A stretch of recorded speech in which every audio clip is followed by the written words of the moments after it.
Did you ever get made and know it? Oh yeah. Like a lot, or I mean, not a lot, but yeah, it's happened. what'd you do? What kinds of things would be a cover? And also, did you have diplomatic help? Like if you got caught, were you deniable to the government or? Yeah, I'm deniable. You know, I mean, CIA loves contractors for a reason. You know what I mean? So they do. I mean, the majority of it is comprised of contractors, not employees. And that's one of the reasons. But like I said, you know, pattern, I said pattern, you have a daily pattern of life, a weekly pattern of life, monthly, yearly, you know what I mean? And so, yeah, I was never at the exact same place for years, you know, and I can't go into what my cover may or may not have been. It's always different. Sometimes it changes, you know. Sometimes it changes at the exact same location, but you start to build these pattern of lives no matter what your duration at that spot is, because maybe, you know, if you think we're the only ones that knows that I was on a 45-day rotation, you're crazy. All of these entities that I just talked about, they all know the rotations as well. You know what I mean? And so the pattern of life it may not be your specific pattern of life, but it's whoever is in your rotation, you know what I mean? Whoever you're replacing, because I'm not just leaving and going somewhere else. Somebody with the exact same skill set is coming in behind me to fill my slot. You know what I mean? And so they'll pick up that pattern of life. We'll have a turnover for a couple of days, maybe a week, and it's like, hey, this is the pattern of life. This is this. This is who you need to watch out for. This is what the Chinese are driving. This is what the Russians are driving. This is what the Iranians are driving. This is what they look like. This is how many of them are. This is their weapons. These are the cameras they use.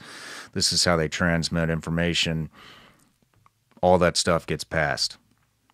Yeah, that's what's confusing to me about thinking about the specific role you're playing, because you're kind of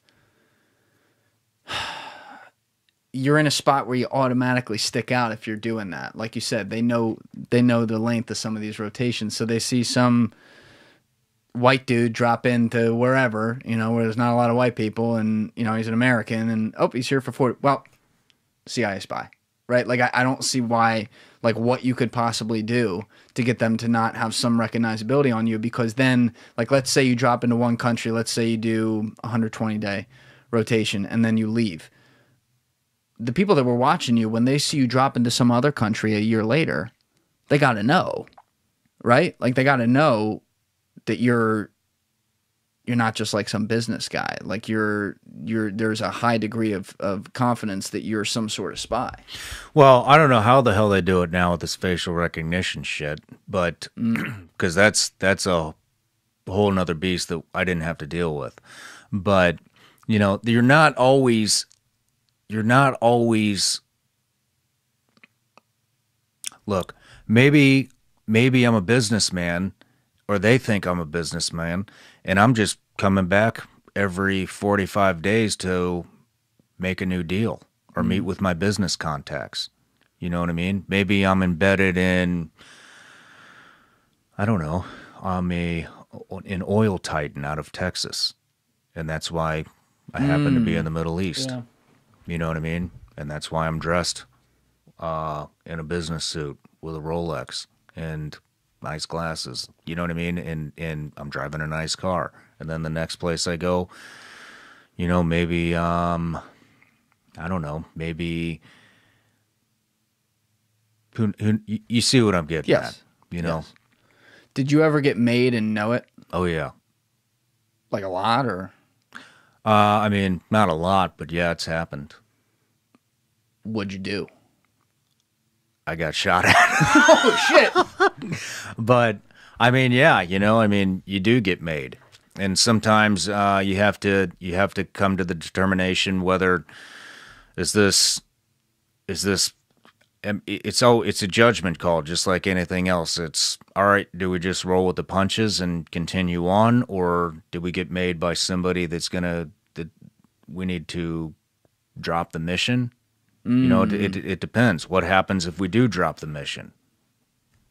Maybe it's a mission that's not, you know, maybe it's not super critical. Maybe we just started it and it's like, all right, let's just wipe what we did, let it cool off for a minute and then come back. Or maybe it's something like, I mean, it's not everything is of the utmost importance like the Bin Laden raid. Right. What's the cadence though? Like when you get shot at, I assume, because again, I don't know what kind of detail you can go into that, but like I assume that's probably in a public place.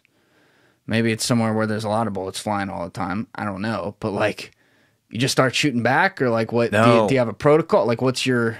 I mean, if you can, and shooting back would be about the last thing you'd want to do, because that's like a dead giveaway.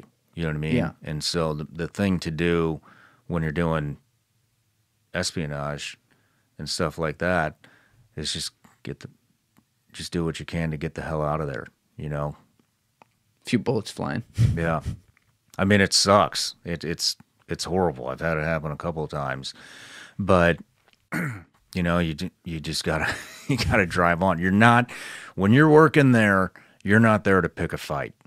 You're not there to not that it's letting your ego get the best of you. I mean, yeah, I wanted to kill every one of those guys that shot at me or shot my vehicle up or whatever, but it just wouldn't have ended well for me. It would have been better for me to escape and evade and let it cool off, because then it's, well, maybe, I don't know, maybe we were wrong.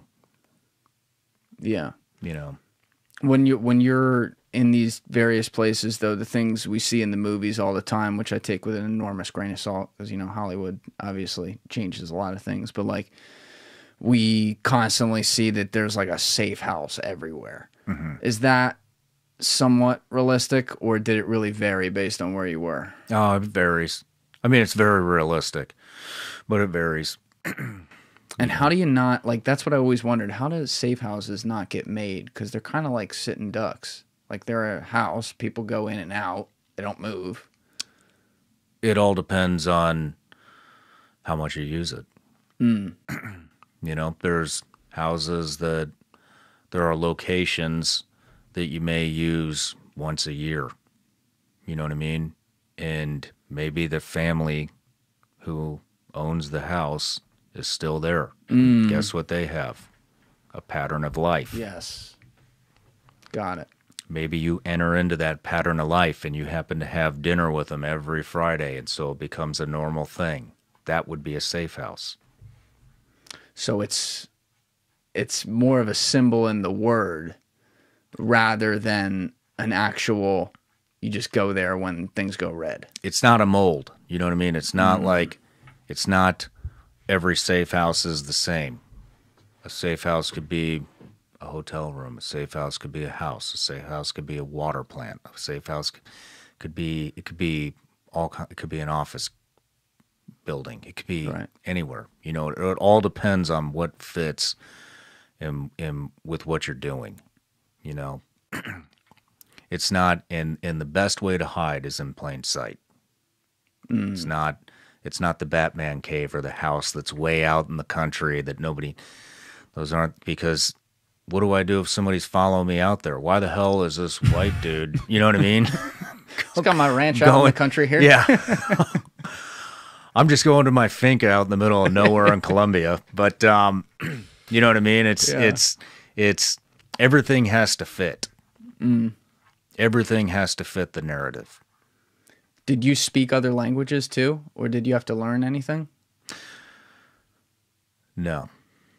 Interesting. Thank you for watching the video, guys. If you haven't already subscribed, please smash that subscribe button and check out this clip's full podcast episode by clicking here or in the description below.